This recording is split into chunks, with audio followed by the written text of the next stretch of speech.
natumaini najitolea daima Kenya, hakika ya bendera. Yuko Mutongoria wa Bururi agitugiria a Kenya ni urutiri wa hari gwaka bururi wa Kenya. Dagitari Ruto niagwetirie ati hari sekta ya gukuria na Kuarahura economy ya bururi Kenya ndiri irakinyanira no ndi thirikari yake Niyoetwo mitaratara itiganite ta kunyihia kigina kia mahuthiro ma maafitha a thirikari oro hamwe na kurugamia mibango imwe ya uthii wa na mbere ya thirikari nene niguo kugeria kuhuthira kigina kiria kiho maria makoretwo mari maruru muno makiria mauteithio munene kuri bururi wa Kenya.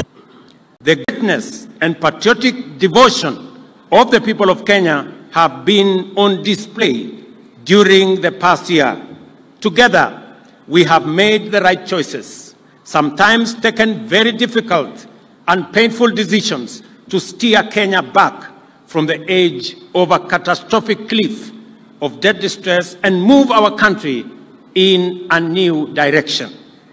There is every reason to believe that without serious sacrifices and hard work over the past year, the crises, threats, and challenges in the global economic and geopolitical environment confronting us would have overwhelmed us. Na kuona ati bururi ni urerutaniria muno makiria guthondeka economy, Dagitari Ruto niariria ati gutire Cirigi o yothe ya Mukenya ya magoti igukorwo ikiurira moko-ini ma turia nene na kigina giothe gia thirikari igukuhuthirwo uria kwagiriire hatari na ungumania gukorwo githinyiriria muthamaki wa bururi niaruta watho wa kahinda maria macira ma ungumania mariciragwo na uria wothe wa kuruhania na ungumania wa Maingi arewagirwo Makinya maruru ma kiwatho. Kenyans are doing their part to support the effort to stabilize and grow our economy.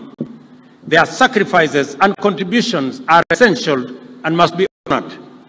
We are therefore taking strong measures to ensure that all public resources are administered transparently, efficiently, and in a secure manner, and give an assurance that all taxes collected by government shall be put to their intended use, and that no single shilling, no Kenyan shilling, shall be lost through embezzlement, theft, or corruption. Mufango wa citizen digitization Ruto nianireirie ati kinyanĩria tarĩki 31 wa Disemba makambuni mothe amakorwo meyandĩkithĩtie kũringana na mĩerekera ĩrĩa yerekanĩirio nĩ thirikari nene.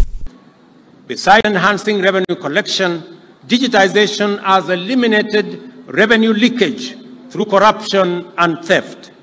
It is most important that we sustain this progress in promoting integrity, transparency, and efficiency in resource management.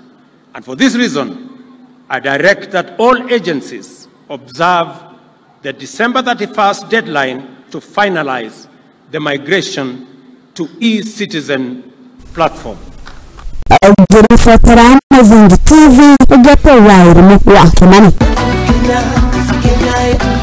Ningado